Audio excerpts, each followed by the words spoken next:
नमस्कार मित्रांनो, RT admission process 2024-25 या वर्षाकरिता राज्य सरकारने 1 किलोमीटर अंतराची जी काही नियम आहे ते यावर्षी ॲड करण्यात आलेला होता।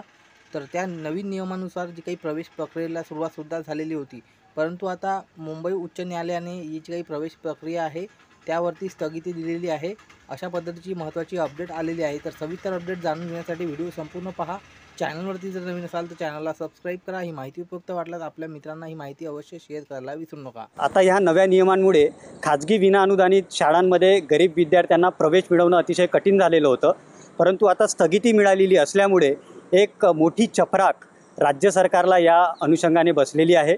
लाखो गरीब विद्यार्थ्यांचं जे नुकसान या नव्या नियमांमुळे होणार होतं त्याला कुठेतरी आता पुनरावलोकन करण्याच्या दृष्टीने राज्य सरकार निश्चितच पावलं उचलू शकतं। सरकारने 9 फेब्रुवारी 2024 रोजी RTA नियमांमध्ये सुधारणा केली होती। या सुधारणेच्या अनुसार खाजगी विनाअनुदानित ज्या शाळा आहे त्या शाळेच्या परिघात जर 1 किलोमीटर अंतरावर शासकीय किंवा अन्य अनुदानित शाळा असतील तर खाजगी विनाअनुदानित शाळांमध्ये 25% जे आरक्षण वंचित व दुर्बल गरीब घटकातील विद्यार्थ्यांसाठी होतं ते आरक्षण राज्य सरकारने नव्या नियमानुसार आम्ही जनहित याचिकेच्या माध्यमातून उच्च न्यायालयामध्ये आव्हान दिलं आणि आज मुंबई उच्च न्यायालयाने त्या नियमावलीला स्थगिती देत 12 जूनपर्यंत राज्य सरकारला त्यांचं म्हणणं सादर करण्याचे देखील निर्देश दिलेले आहे। आता ह्या नव्या नियमांमुळे खाजगी विनाअनुदानित शाळांमध्ये गरीब विद्यार्थ्यांना प्रवेश मिळवणं अतिशय कठीण झालेलं होतं, परंतु आता स्थगिती मिळालेली असल्यामुळे एक मोठी चपराक राज्य सरकारला या अनुषंगाने बसलेली आहे। लाखो गरीब विद्यार्थ्यांचं जे नुकसान या नव्या नियमांमुळे होणार होतं त्याला कुठेतरी आता पुनरावलोकन करण्याच्या दृष्टीने राज्य सरकार निश्चितच पावलं उचलू शकतं असा मला विश्वास आहे।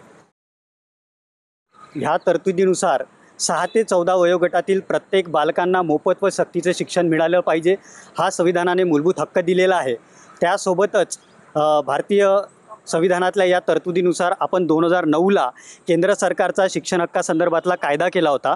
अनुच्छेद 21A आणि केंद्र सरकारचा 2009चा जो कायदा आहे या दोन्ही कायद्याला विसंगत अशा तरतुदी प्रथमदर्शनी महाराष्ट्र सरकारने तयार केलेल्या आहेत असं दिसतंय, असं मुख्य न्यायमूर्ती उपाध्याय सर आणि न्यायमूर्ती डॉक्टर सर यांनी आज नमूद केलं आहे। संवेदनशीलता दाखवणे अतिशय गरजेचं आहे। कुठलीही पळवाट न काढता राज्य सरकारने त्या अनुषंगाने पावलं उचलली पाहिजे आणि गरीब विद्यार्थ्यांना न्याय दिला पाहिजे असं मला वाटतं। आजच्या राज्य सरकारच्या निर्णयामुळे स्थगिती मिळालेली आहे आणि 12 जूनपर्यंत त्यांना उत्तर दाखल करण्याचे निर्देश दिलेले आहे। तोपर्यंत राज्य सरकार निश्चित सकारात्मक पावलं उचलतील असा आम्हाला विश्वास आहे। बऱ्याचशा खाजगी विनाअनुदानित शाळा वगळल्या होत्या, त्यामुळे खूप कमी प्रमाणात विद्यार्थ्यांचं रजिस्ट्रेशन झालं होतं। आता त्या प्रक्रियेला स्थगिती मिळाल्याने RTची प्रक्रिया राज्य शासनाला राबवावी लागणार आहे असं दिसतं।